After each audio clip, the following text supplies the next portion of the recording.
Sinusubukan ni Gon na hulihin ang halimaw na Master of the Swamp, isang gawaing nagawa 20 taon na ang nakalilipas ng pinsan ni Mito at ama ni Gon, si Ging.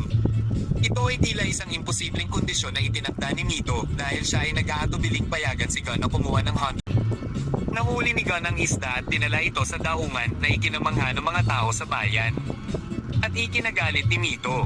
Bago umalis si Gon, sinubukan ni Mito na kumbinsihin si Gon na huwag ipagpatuloy ang pagsusulit at huwag maging katulad ng kanyang ama. Sumagot si Gon na gusto niyang malaman kung bakit mas pinili ng kanyang ama na maging hunter hanggang sa iniwan nito ang kanyang sariling anak sa pangangalaga ng ibang tao. Sabi ni Mito na delikado ito pero idiniit ni Gon. Kinabukasan ng umaga, nagpaalam si Mito at ang kanyang lola kay Gon. Pag-akyat sa barko, nagpapaalam si Gon sa mga naninirahan sa Whale Island na nagtipon-tipon sa daungan upang makita siyang umalis. Matapos niyang isigaw na siya ang magiging pinakamahusay na hunter, pinagtatawanan si Gon ng mga pasahero ng barko na papunta rin sa lugar ng hunter exam. Pinagmamasdan niya ang mga aplikante sa barko pagkatapos ay napansin at tinulungan niya si Katsok, isang miyembro ng crew na binubuli ng kanyang mga kasama. Lumabas ng silid ang kapitan ng barko at inutusan si Katso na magmadali sa kanyang gawain. Sinabi ni Gon sa kapitan na may darating na bagyo. Nang tanungin ng kapitan kung paano niya nalalaman, sinabi niya na ang mga ibon dagat na lumilipad sa itaas nila ay nagpapabala sa isa't isa tungkol sa isang malaking bagyo. Kinukumpirma ito ni Gon gamit ang kanyang pangamoy.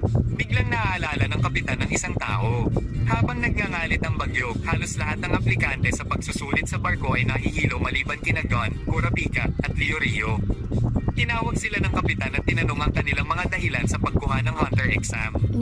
Mabilis na sumagot si Gon na gusto niyang malaman kung bakit pinili ng kanyang ama na maging hunter. Ayaw ipakita ni na Leorio at Kurapika ang kanila. Agad na sinabi ng kapitan sa kanila na siya ay tinawag upang bawasan ang bilang ng mga kalahok sa hunter exam bago pa man sila makarating sa lugar ng pagsusulit, kaya't maaari niyang ipasa o ipasa sila depende sa kanilang tugon. Hunter upang mahuli ang Phantom Troop na pumatay sa kanyang angkan.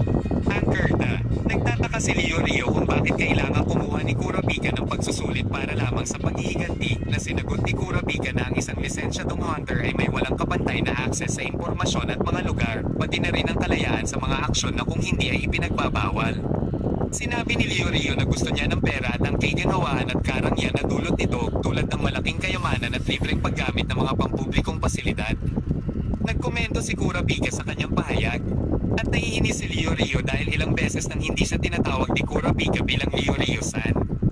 Ininsulto niya ang angkan ni Kurapika bilang walang galang. Ito ay nagdudulot ng galit sa pagitan nilang dalawa at lumabas sila sa deck upang maglaban. Samantala, sinisikap ng mga miyembro ng crew na